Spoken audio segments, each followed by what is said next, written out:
entender. Bem, bom dia a todos.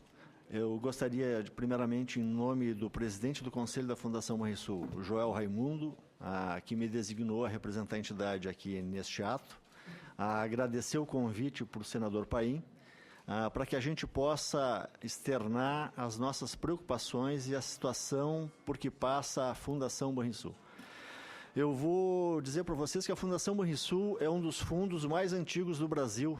Ela foi constituída em 1963, criou o seu plano mestre em 64 e este plano nunca parou de pagar benefícios. Ele é um plano que sofreu várias transformações ao longo dos anos. Inicialmente, ele funcionava através do regime de caixa, como todos os planos BDs funcionavam à época, em que as gerações futuras pagariam os benefícios dos aposentados. Isso mudou com a legislação, que foi o primeiro marco da Previdência Complementar, a Lei 6435 de 77, onde instituiu o regime da capitalização. Esse regime da capitalização, ele exige que todas as entidades tenham as suas reservas constituídas quando o participante se torna elegível para receber o benefício, ou seja, todo o dinheiro necessário para pagar o benefício futuro e rendendo a uma taxa de juros e a uma inflação pré-estimada, tem que ser necessário para pagar esse benefício vitaliciamente para o participante. Isso, a rentabilidade dos ativos tem que render no mínimo aquilo que está previsto na meta atuarial. Posteriormente, através das leis complementares 108 e 109, veio também afetar a relação contributiva para os planos, onde as fundações que eram patrocinadas por entes públicos, passou a viger o limite da paridade contributiva, ou seja, no máximo 50% dos recursos necessários para manter o plano é de parte dos patrocinadores e a outra metade por parte dos participantes. A Fundação Banrisul é uma fundação multipatrocinada por empresas integrantes do grupo Banrisul e também o Badesul, que é um outro braço financeiro do Estado. Ela conta hoje com 18 mil participantes e administra 4 planos. O plano Maduro, que é um plano BD, originário lá desde 64, este plano ele tem problemas estruturais e nos últimos anos tem sido afetado também por problemas conjunturais, na mesma forma que todos os planos no país. Os planos BDs, eles prometem pagar benefícios vitalícios. E ao longo do tempo vai se alterando a série de premissas para manter a sua rigidez. Dou exemplo da expectativa de vida. Este plano, quando foi concebido lá em 64, tinha uma expectativa de pagar de benefício no máximo por 20 anos, que era a expectativa de vida do brasileiro, naquela oportunidade, era 60 anos de idade. Hoje, com a ajuda da medicina e os avanços tecnológicos, a expectativa de vida subiu e este mesmo plano de 20 anos, agora ele paga benefícios até 44, porque a expectativa de vida do nosso grupo passou para 84 anos. E isso leva uma sobrecarga de compromisso ao plano. Da onde é que vêm os recursos? É das contribuições patronais, contribuições de participantes, e se os investimentos não atingem as metas, ou se os problemas estruturais sobrepõem a rentabilidade dos investimentos, existe a necessidade de chamadas extraordinárias para compor o fundo. A Fundação Banrisul, propriamente dita, vem sofrendo esse problema de desajuste, de desequilíbrio, não em função da rentabilidade dos ativos, mas sim em função do crescimento muito superior do passivo e provocado basicamente por 2 fatores. Um é o problema estrutural do plano, que vincula o reajuste dos assistidos ao reajuste dos empregados ativos. E o ganho real obtido nos dissídios é repassado para os assistidos. O que isso provoca? Provoca um desequilíbrio no plano, porque aquele recurso ainda não estava internado na entidade para fazer frente a esse novo acréscimo provocado pelo ganho real dos assistidos. O outro problema também, que é bastante crucial para nós, são os benefícios extra-regulamentares, basicamente concedidos via judicial. O contrato previdenciário é a regra que faz valer os direitos e as obrigações do fundo para com o participante. E esse contrato previdenciário ele não é respeitado pelo Judiciário. O Judiciário concede benefícios para um participante em prejuízo da coletividade do plano. Vou dar um exemplo. O participante entra no plano para ganhar um Volkswagen ao final, e no final ele quer ganhar uma Mercedes, e o Judiciário concede a Mercedes para ele. O que isso provoca? Provoca um rombo nas reservas, que vai representar a necessidade de um aporte muito grande de recursos para dar aso ao pagamento de benefícios contratado a todos os participantes. Então, assim, os problemas conjunturais também têm afetado a rentabilidade dos planos, porque quando não os existiam, a rentabilidade era tamanha que dava para serem enfrentados, inclusive, esses absurdos de concessões de benefícios extra-regulamentares concedidos via judicial. Então, tinham gorduras. Só que de 2008 para cá, com o acirramento da crise econômica mundial, se consegue, no mínimo, tangenciar a meta atuarial com muito esforço dos gestores. Então, no nosso plano, ele foi fechado em 2008 para ingresso de 2009 para ingresso de novos participantes. Foi criado um novo plano, onde já tem 5.000 participantes, que é o FBPrev, que é um plano de contribuição variável.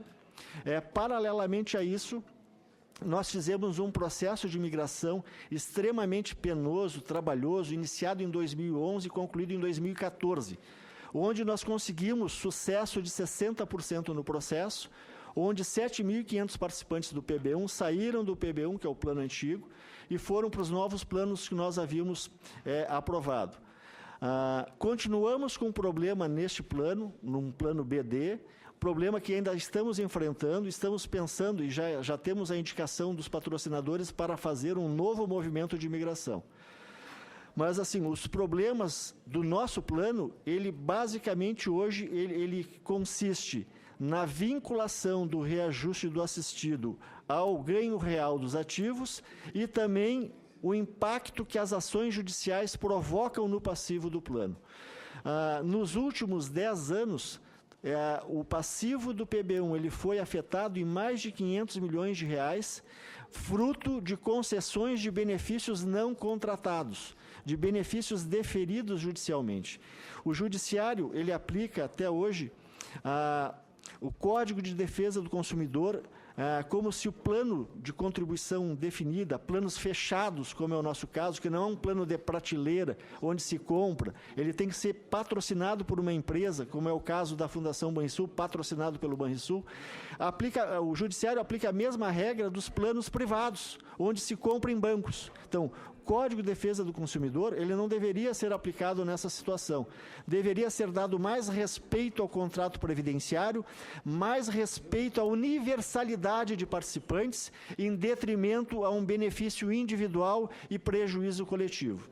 Então, nós trabalhamos muito para adotar o plano de benefícios 1, que é um dos 4 planos administrados pela Fundação Banrisul, para que ele obtenha a sua estabilidade, o seu equilíbrio atuarial e financeiro. Agora, sem a ajuda dos participantes, isso é extremamente complexo. Nós não conseguimos produzir dinheiro para poder fazer frente ao crescimento do passivo. Nos últimos 4 anos, a meta atuarial do nosso plano, ela foi levemente superior a 50%. Nós superamos a meta em 2%. Só que o passivo, ele subiu 98%. Ele subiu praticamente 100% a mais do que nós atingimos nos investimentos. E cumprimos a meta.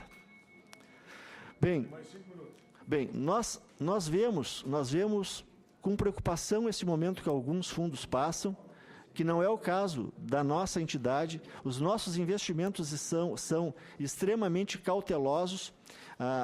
A gente mira sempre no duration do plano em investimentos que a gente vai conseguir resgatá-los na medida da necessidade de pagar benefício. Nossos planos não possuem problema de caixa.